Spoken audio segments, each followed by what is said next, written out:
this mission, making this food that was really healthy for people, and it was low on the food chain, and it was ecological, and I love those days, but I was living the dream but losing my shirt, I guess.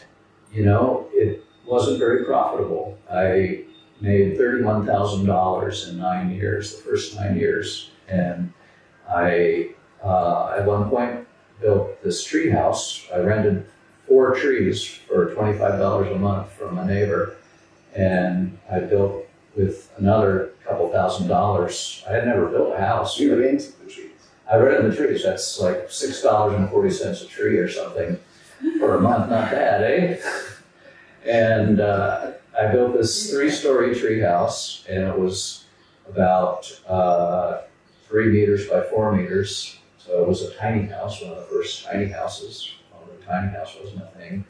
It was in the tree, and I'd have like squirrels that would come, flying squirrels would come land on my house at night. I was on their route. It was like 2 a.m. They'd come up to my window, and the little squirrels would be there, and they'd put their head in and everything. But it was a way to keep my overhead low, and I didn't have much money, $300 a month. But if you're only paying $25 a month for rent, you can make it happen. And I was involved in a lot of logging, sort of environmental saving forest back then too, and it was really good. But I'd go to the tax guy every year, and he'd go, "How are you still in business?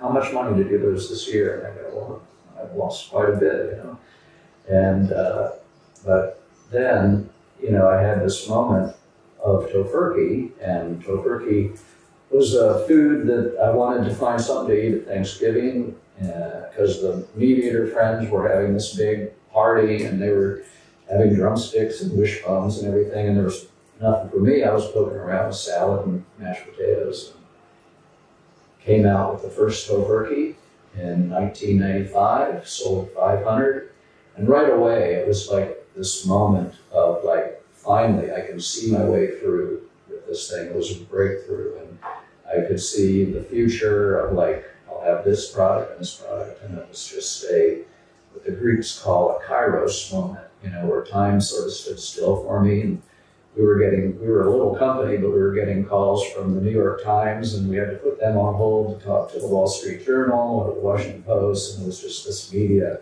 storm every year at the holidays, and we just expanded upon that, and now we're worldwide, about 100, sort of 25,000 plus stores, and Tofurky is a household name, basically. We created a name in American culture, so that was kind of the birth story of Tofurky. But I'm interested to know, fries, because I feel like we've been bashing our heads against the same wall for so long that we've kind of bashed them into a similar shape almost. And I'm listening to your story. Except my head's still got a little bit of hair on it. Bashing it across. Well, bald is very popular now. I don't know if you know that. I feel sorry for you. I never had it shaved off then. I couldn't match it. It's an incredible story because of its how parallel it is really to sort of the way, in so many ways, but not in every single way, but in so many ways to the path that I found myself involved in. So if I draw any parallels, I would say I would start off with the one place where we're totally unparalleled is that you were driven by this eco thing from a much younger age than I was.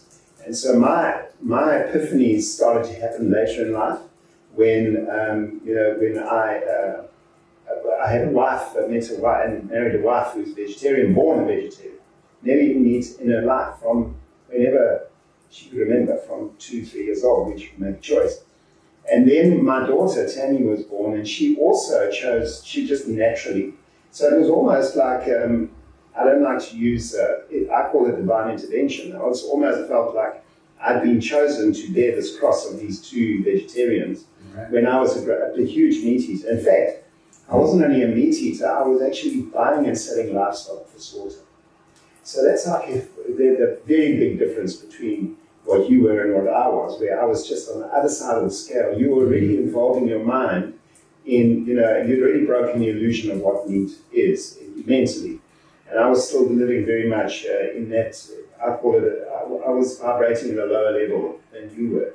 But when it happened, and my mind managed to expand beyond the illusion of meat, and we started, then it became very parallel to your story, because I also lived in a very, very humble place, because literally in South Africa we have these concrete, precast concrete fences.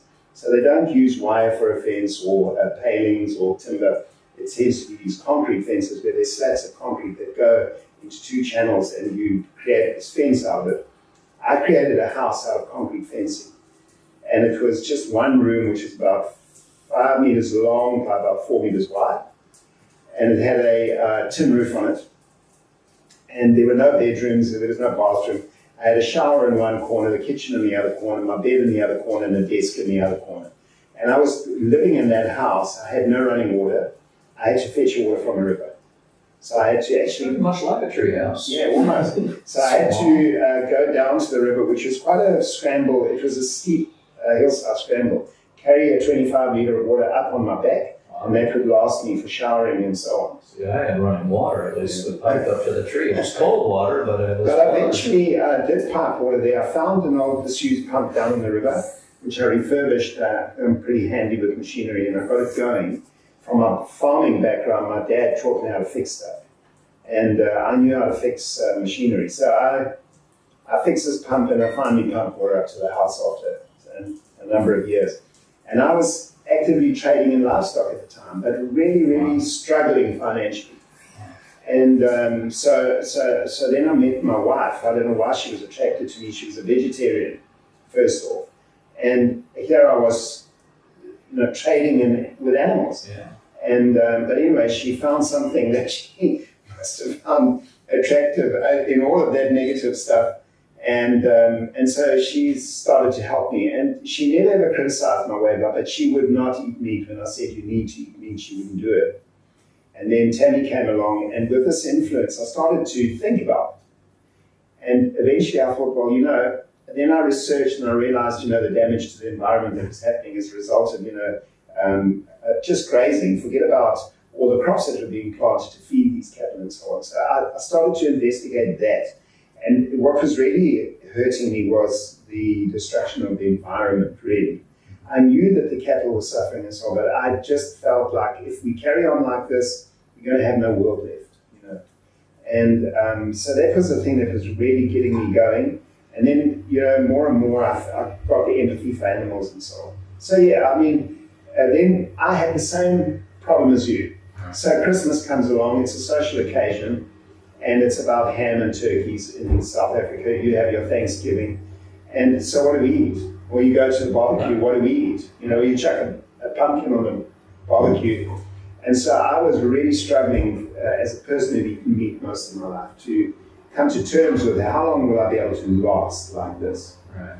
So eventually I was running I changed from my livestock business, and my wife and I had run quite a reasonably successful construction business. And so I said to her one day, I'm not doing this anymore, I'm stopping. One of the reasons being I built a huge piggery, and I've gone back there and I've seen what happens in a 1,000 sow piggery unit. And I'd actually seen it with my own eyes, and I had to fix stuff when I went back, and I was actually ashamed of what I'd built. And I decided, okay, that's it for me, I'm finished with this. I'm going to be a vegetarian, but if I have to be a vegetarian, I've got to invent a food which looks and tastes like meat and has great taste, so that I don't feel cheated. Right. I have to eat salad, as you call it, poking around with salad and veggies. And so I just got this feverish enthusiasm to invent something that was going to work for me. Right. And so, what did I know about anything is in terms of food ingredients? And so we put one thing and the other together and mixed ingredients and heated them and cooled them and formed them and cooked them. And so eventually I came up with I don't want to call it a technology because it's not it's not high tech, but it was a secret to how I put ordinary food ingredients together and made something that looked and tasted a bit like meat. And that was okay for me. And then other people got to taste it, and then it grew out from there because they said, no, you have to take this to the supermarkets, and so we did.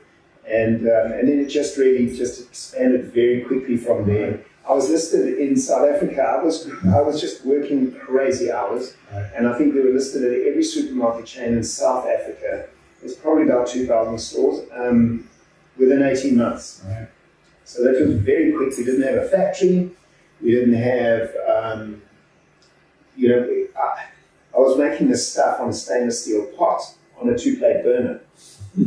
Sounds familiar. Yeah, and so I had to convert from that to supplying supermarkets. I didn't know what the machines would look and feel like. Right. I had to just wing it, and there was nobody to help me because there was nobody else making what we make. Right. And I think it was the same for you. Yeah, and you probably get this question too. A lot of times people ask, well, why, if you're a vegetarian or vegan, do you want to make your tofu taste like meat?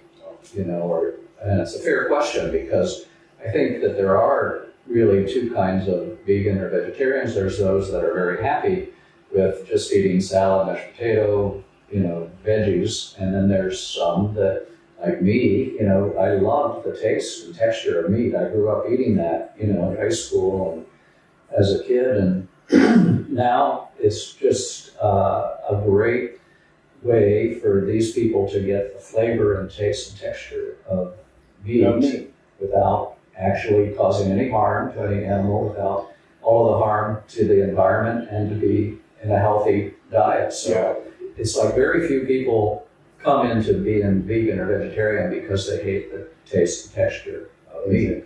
They really like that, but there's all these other reasons: health, environment, and animal cruelty. And so you're ticking off a lot of boxes with that, and people, I think, don't understand that. So I've had that question also, as you must have had so many times, and for me it's just an easy question to answer just in the way you have. So from that, there must have been a lot of people looking for that solution. While we did really struggle in the beginning, we had stock returned to us because it had expired and so on. But then I think once people, and we had no money to advertise, so it had to just be word of mouth stuff. But once people found this, I call it a crutch, a helping hand to become more kind to the planet, animals, and yourself. They found this helping hand. It's almost like the e-cigarette, Right. Because these guys don't give up smoking because they hate it. They give up smoking because what's about smoking, the resultant effect of smoking, the consequences. And so the e-cigarette is like, oh, well, I can do that and it's not so bad. So it kind of helped people along to the extent now that we also we're in something like 30 countries around the world. I don't know how many supermarkets there are. I would hate to hazard a guess, but many, many thousands. And we're just really happy about the fact that, from those days, products like Tofurky and Fry's family foods are now almost they're nudging onto a mainstream. Yeah. But to your point, I see what you're saying about transitional foods that help make this change, because it's a long way to go from eating steak to a block of tofu. Like a lot of people don't understand it. I often say Tofurky is for tofu haters. Like, I was in a meeting over there in the UK with these buyers, and they were like, I hate tofu. And I go, well, you'll love Tofurky because it's for tofu haters.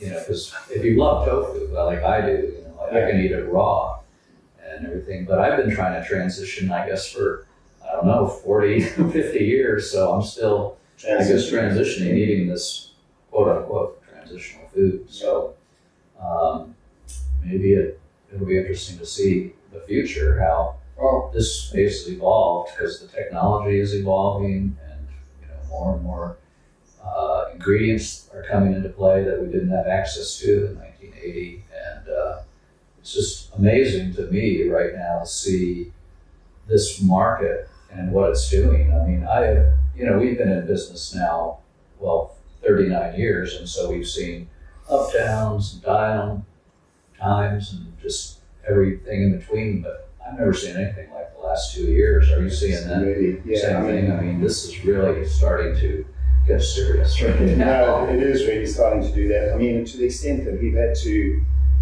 one of the reasons why we left South Africa as a family and came to live in the first world, if you want to call it that, was to be in touch with what people in the first world are looking for, really, and to expand our market in those places. We've got very, very capable people and my factory is very process driven, so I don't have to be in that factory every day. I've got very, very good people working for me. Yeah. Some of my people have been with me for 25 years. These people know what they're doing. I don't have to have some guru manager that I employ, that's been running some of the huge company, come in and tell them how to run that business. Right. They know what to do. It's endemic in their souls. These people are black belts at what they do. So we can leave there, and it gave us the opportunity to see the wider world. And really, when we got to it, even just 5 years ago in Australia, it was a hard sell. Just in 5 years, Seth, it's changed beyond like any kind of imagination. It's just exploded. And the buyers are actually calling us in and saying, come on guys, what can we do? Before we were going in and saying, please, literally please, on our bended knee, you need to put at least one product on. And now it's the other way around. They're actually asking us because they're acknowledging the space is different. Same thing here. Just seeing that in Australia, 54th largest country in the world, but the 4th largest vegan market in the world. Like, that's an amazing figure. Like, you think of the penetration of vegan foods here in Australia. That's true. It's really great to see. So, for me, if you'd asked me to have a discussion with Tofurky 10 years ago, I would have said, no, they're my competition and I need my business. That's what I would have said. I'll give it to you, but that's true. And because I'm a businessman as well, and I would have said that. But the truth is now that almost,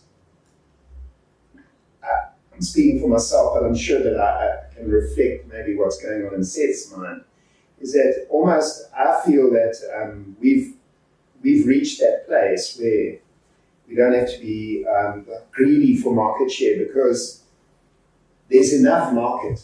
Both companies make wonderful products that we've proven that. If I make the claim, if I don't mind sort of, having to be brave enough to make a claim that we both make products that prove themselves. They've been in the market for 30 years, I think Seth for longer. But that proves something, that the products are good and the people will love them. So we've done all of that. Now the market's big enough where we can share those spaces. Yeah, we can share those spaces and speak about it openly with each other and actually collaborate about, what's a good idea, what isn't a good idea. That doesn't mean to say we have to copy each other's stuff or anything. It's just about collaboration of ideas, because both of us set out to do the same thing, was to make it easier for people to become vegetarians and vegans. And we've almost achieved that in almost a global sense. Because yes, we're not in America, but Seth is. So if you just take the global footprint of the two companies, it's really huge. So the two companies are influential. Yeah, and the bottom line to us is we want all vegan companies that are producing good quality tasting products to succeed. Why do we want that? Part of it is our altruism. We want to veganize the planet, but part of it's just a business reason too, because it's easier for us to go in and place products in a hot category that's really spiraling upward than it is in a slow category. It's a hard sell to go in there and say, the reason your category is failing is you don't have our products. And they're all like, oh, you're the 5th person today that's come in and told me that story. So that's really good. But the real watershed moment for us in the United States was 2 years ago when the Plant-Based Foods Association formed. Michelle Simon, this brilliant lawyer, had this idea of let's get together so we can be a common voice and lobbying the government as needed. And we had a meeting at Expo West, this big trade show, and it was like, the first meeting, I gotta say, was a little weird. Like, people were looking around and they were like, I'm working with this guy. You know, he's my competitor and everything. Yeah. But then after, like 1 year later, after it had formed and we got all these companies on board, it really made it a lot friendlier because it was getting all this attention in the press. You know, there was actually a headline that said, now even Tofurky has its own lobbyist in Congress. And we did. You know, we had somebody that would speak not just for us, but for the whole plant-based space. It got all of this great press and it really moved everything forward. And I think that, you know, that's been a real help. Because now we have 115 companies in it, everything from big to real tiny startups. And it's just a really positive thing for educating the consumer, getting, you know, sales data out to everybody, and just has really supercharged the category. So what we're doing, because we don't have that, and that's really a great innovation and thing that you're doing there. But what we're doing now is we're identifying people who are really good at what they do in the vegan space. Right. It might be making tofu, it might be making, a cheese, or it might be making even just a dip. And we are, so if it's really excellent, because one of the hallmarks of our life is about striving for excellence. And if it's really excellent, we will go to that person and say, look, you're really good at what you do, but you're using a little stainless steel pot and a thermometer and struggling along. How can we help you to become more and get these wonderful products to all people? Right. And we're currently working with a few of those, and one of them is coming along quite nicely. And so we do help them in so many ways, and we track them. So we give them their own brand space on the packaging. We'll give them their own brand space, and then we just put a little thing there to say that Fry's is helping them along. I love it. Yeah. I love that. I love working with these small companies too, because that's how I still think. You know, after you've come from a space like we've come from, you can understand their problems and what they're doing. And, you know, the job of veganizing the world is a huge job, and we need to do this because, you know, so many reasons, especially, you know, you look at the footprint of animal agriculture and all the extinctions and the land and the habitat loss and the effect on global warming. I mean, we don't have a lot of time. We got to get this in gear. And it's just really, our customers want to see diversity. They want choices in the marketplace. They don't want to just, Tofurky breakfast, lunch and dinner. Although I'm on doing that. But, you know, it's great to see that they can have, you know, Fry's burger for lunch and Tofurky sausage for dinner, or just some other brand, you know, I mean, because once they break through and they start eating and having a good experience with a product, they're more likely to experiment and start shopping anywhere. So what you mean is not every day can be a Fry day. Yeah, that's brilliant, I gotta say. We have Tofurky Tuesdays. You on Friday? Oh, we can agree on that, right? You on Friday? I'll take that. So we used to say every day is a Friday. Beautiful. So anyway, you know, you quite 100% agree with what you're saying, but the great thing about that, so the way I identified with these people was their struggle to get out of their little kitchen with a little 2-plate burner and a stainless steel pot. Right. But their passion is, you can't measure it. It's so great. Exactly. Their passion and their ability to be enthusiastically involved in creating excellence. Right. That's what we're after. So we could go and buy a company right now that's already turning over whatever millions, and just have a bunch of people there that are totally, you know, just working for a salary. The boss is working for his profit. Right. You know, the owner is just working for his profit. He studies the reports and the budgets. Right. And they're going along there. This guy hasn't even got a report or a budget, you know, with his little pot. He's just wanting to make a great product. Exactly. Those are the guys we really. And I think it's the same with you, you know, I mean, that's a good point. Like a lot of these bigger companies, they go home at night and they go, how can we make this product cheaper?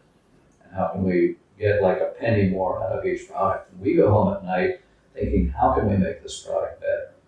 You know, how do we make it tastier? How do we make it, you know, into more mouths by the flavor? Because we're all about trying to get savory flavors and everything, as you are, because as you know, all these other great reasons are valid, but if it doesn't taste good, it's not going to make it. And so that's our big focus, and we really spend a lot of time trying to get the flavor and texture right on things. So it's really the key to people's, that's the portal that we use to people's hearts. Flavor. So that is really where we share a commonality. It's a very powerful sort of, convergence of ideas, because that's all we're about. And we have a lot of media about so many other things, but it was just about that. Right. And I'm always like at loggerheads with marketing, research and development and so on. I'm always a little bit loggerheads because people tend to follow a trend instead of just following, better. Better, and better becomes trend. Mm-hmm. So because you can market the hell out of anything that is rubbish, and you'll sell a lot of it for a short period of time. Right. But if it's better, people will hang on to it for years and years. Oh yeah, this is way more than a trend at this point, because that's what we're seeing in the U.S. Right now is 20% growth in the supermarket channel for plant-based foods, which is enormous because supermarkets run, as you know, on a very low margin. Like if they make 2%, they're like, whoa, woo, we had a great year, we grew 2%. And so when they see a category that's up 20%, they don't really know how to do it and what to do with it. And it's just been great to see. So the question keeps coming up, is this just a flash in the pan, or is this here to stay? And I don't think there's any question in our mind is that this is something. It's a whole paradigm shift that we are seeing for the future of this planet. And I just, at Thanksgiving, I used to get all of these interviews and calls from reporters, and they'd all, we're selling like a couple 100,000 of these Tofurky roasts, and they'd go, well, this is great, but there's all these millions of turkeys getting consumed. Do you ever think that this will change and that, the plant-based will become the norm and animal-based will become something of the past? And I would always say, yeah, I think that's possible, but in my heart, I really, I was trying to convince myself almost that it was really going to happen. And now I'm totally sure that this is going to happen, that this is going to flip, and that it's going to, we are digging wells from which the world. Yeah, so just as much as when you were being, asked by people in the early days, do you ever see this becoming sort of a mainstream thing? And you would be saying, yes, yes, yes, but somewhere in your heart you were sort of feeling, I wonder. It's a tall order, because it was almost such a unattainable or unachievable concept that you're almost doubting your own words. You were saying, I'm saying this, but I wonder if it can be right. I hope it is, but I wonder if it ever can be. Exactly. That was the feeling you had. Now, just a bit in contrast to that, I never had any doubt at all that this would happen, because I like to, it's almost like this whole trip for me has been because you must remember I was a builder before, and before that I sold livestock for slaughter.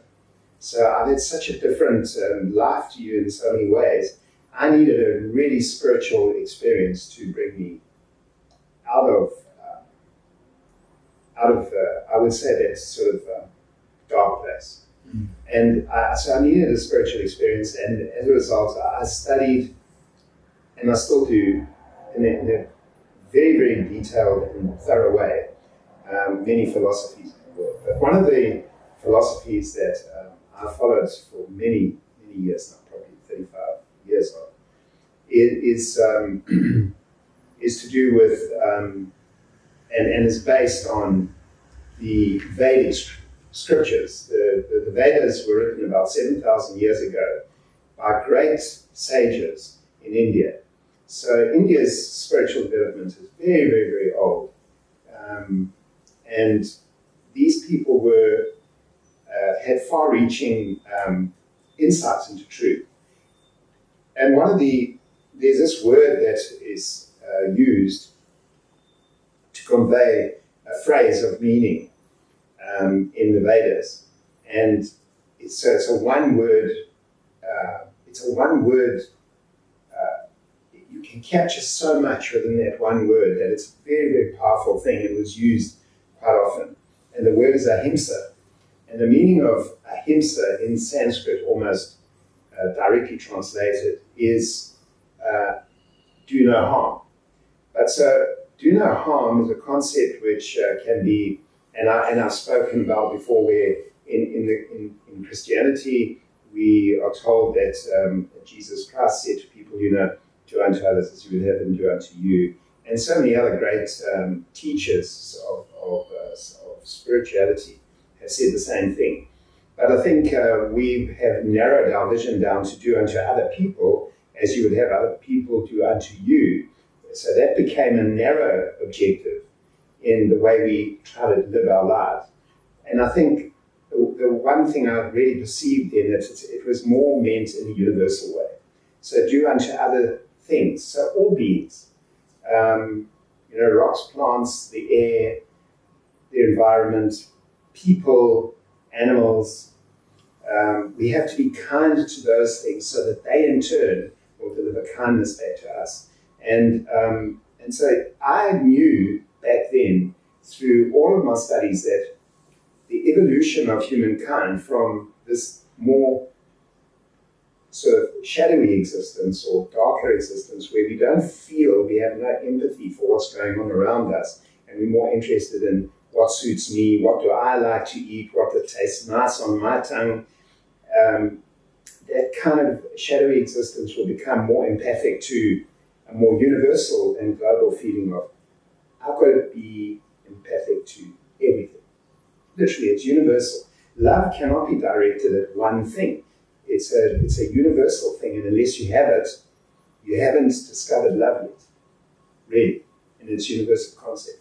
So people, and like the word of karma also comes out of that whole sort of concept of the Vedas. Karma, people think, is retribution. It doesn't mean retribution. Karma is action. So you have to choose your actions, and your actions will have consequences. And so like I always say, that if you throw a tennis ball at the wall, and you throw it the harder you throw it, the harder it will bounce back. So if you're throwing bad actions at the wall, equate those bad actions to the tennis ball, you have the bad actions reflecting back at you. And if you throw love at the wall, you'll have love thrown back at you just as hard. So it's up to people to choose. And I know for a fact that it was within the human evolution to choose light over dark. And they are beginning to feel, and the human society is beginning to be more and more. I mean, if you go back to the days when people were hacking each other with swords and all over the world, and now people are striving to create peace in as many places as they can. So there is this trend for people to become more empathic and more ahimsa oriented, and it's going to happen. And I spoke briefly to so many people in the past about the advent of consciousness within humanity. And if you look at the Industrial Revolution, for example, which was a big thing in the history of humanity, and you could take it like a graph as how did the industrialization of the world take place. And you could put the graph there, it would probably be like a sort of like an easy slope.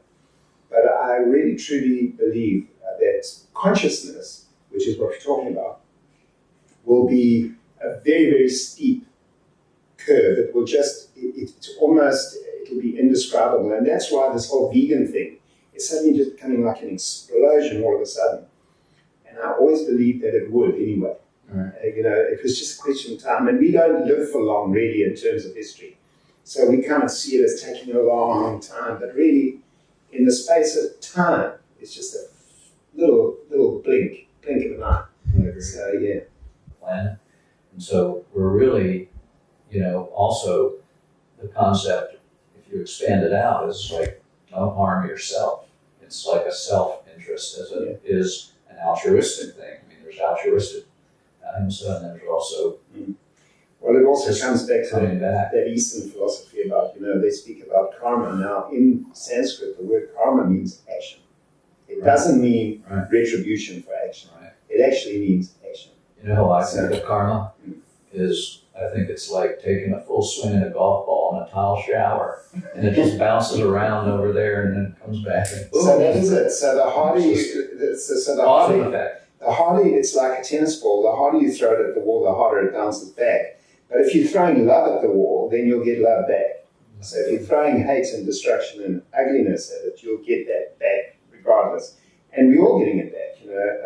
We are. So yeah, I really do believe that there's a propensity for people to grow out of their darkness, if I'd like to call it that, and see, and really that illusion that those paradigms and belief systems that we live in just absolutely just be shattered, and people start to make inquiry. Actually, as much as I hate the media is responsible for so much of it because they expose truth. Right. We need to act and bring people in with love, because life is way too short to hate people, and we want to bring it all together with a loving atmosphere.